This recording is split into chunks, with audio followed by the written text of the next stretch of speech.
tous. Aujourd'hui nous allons voir ensemble les 5 erreurs les plus fréquentes que font des vendeurs quand ils mettent en vente leurs biens immobiliers et donc pourquoi leur bien ne se vend pas. On voit ça dans 2 petites secondes.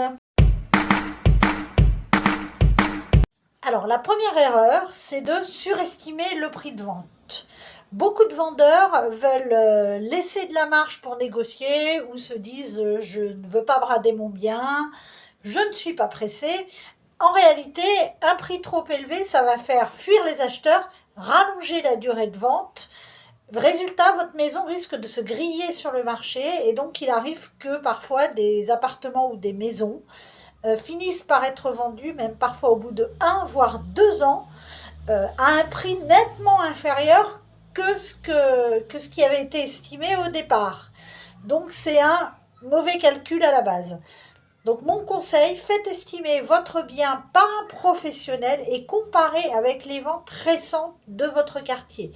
Ne vous fiez pas forcément à votre voisin du dessus, du dessous, d'à côté, qui lui vous dit qu'il a vendu une fortune. Vous ne connaissez pas quel était le contexte du marché à l'époque, comment était sa maison ou son appartement, et surtout, est-ce qu'il vous dit la vérité ? Faites estimer votre bien par un professionnel qui vous montrera des références exactes et prouvées. Deuxième erreur, négligez la présentation de votre bien. C'est-à-dire mettre des photos sombres, laisser le désordre, pas faire la vaisselle, une déco trop marquée, tout ça, ça bloque les visiteurs. Ils doivent pouvoir se projeter et avoir envie de voir votre bien. Pensez au homestaging, c'est-à-dire désencombrer, ranger, dépersonnaliser. Ça ne coûte pas forcément plus cher et peut vous faire gagner du temps et de l'argent et vous faire vendre à un prix meilleur que celui que vous espériez. Et surtout, investissez dans de belles photos. Pour l'annonce, c'est essentiel pour attirer l'œil des visiteurs et leur donner envie de venir visiter l'appartement ou la maison.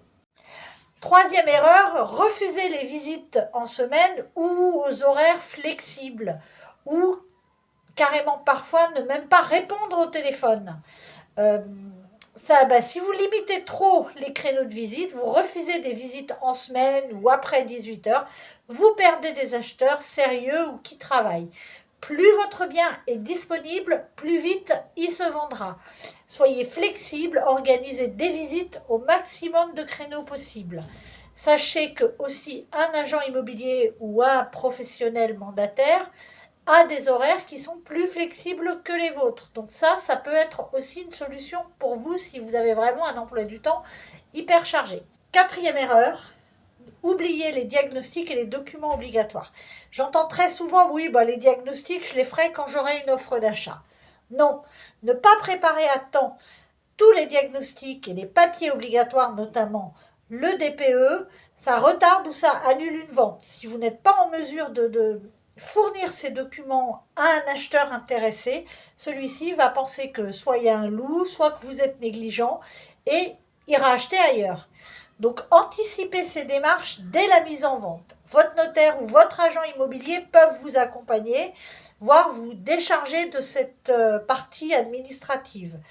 Plus vite vous réunissez les documents en amont, parce que même si ça prend un petit peu de temps, plus vite, au moment où vous avez une offre d'achat, vous pouvez verrouiller la vente et verrouiller le compromis de vente et éviter que votre acheteur se balade dans la nature. Cinquième erreur, se passer d'un accompagnement professionnel.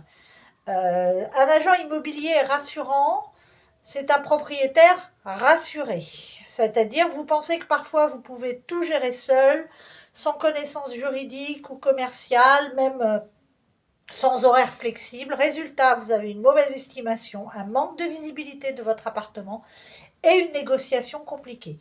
Même si vous vendez en direct, faites-vous conseiller au minimum sur l'estimation et le compromis. Et si vous voulez vraiment plus de sérénité, un agent professionnel vous fera gagner du temps et de l'argent. Voilà, alors j'espère que cette vidéo vous a plu. Si c'est le cas, vous n'hésitez pas à commenter, à liker, à partager et surtout à vous abonner. Quant à moi, je vous dis à très vite pour un nouvel épisode de Dis-moi Maman. Ciao!